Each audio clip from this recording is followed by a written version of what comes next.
How's it going, everyone? Today I have a review for you of the Samsung Galaxy S3. I know that the Samsung Galaxy S4 was just announced, but anyway, I wanted to bring the review to you. Anyway, let's jump right into the video.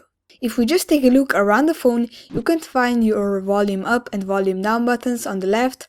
On the right hand side, you can find your sleep/wake button. On the top, you can find a 3.5mm headphone jack and a microphone.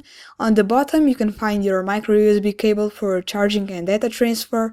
On the back, you can find your 8-megapixel camera along with a flash and a speaker. And on the front, you can find your 4.8-inch Super AMOLED display, speaker for calls, and a home button underneath the screen. Taking a look at the display is a 4.8-inch Super AMOLED display with 306 ppi. The resolution of the display is 1280 by 720, which is quite solid. The colors are really sharp and vibrant, and the viewing angles are really good too. Anyway, if we just take a look at the dimensions of the phone, it is 136.6mm tall, 70.6mm wide, and 8.6mm thick.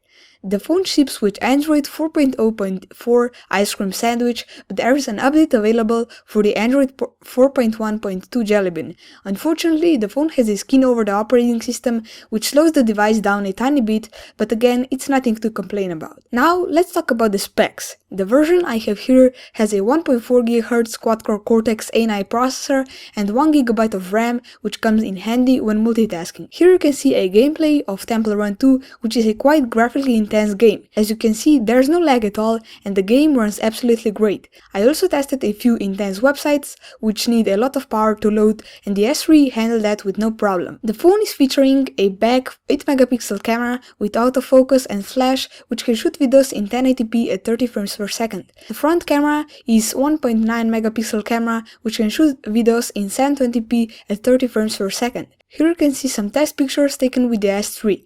The camera looks pretty solid in my opinion, and I'm sure you can tell that the quality isn't too bad. The phone has a 2100 mAh battery, which got me throughout the day with normal use, but when I was using the phone all day long, the battery died at about 8 PM.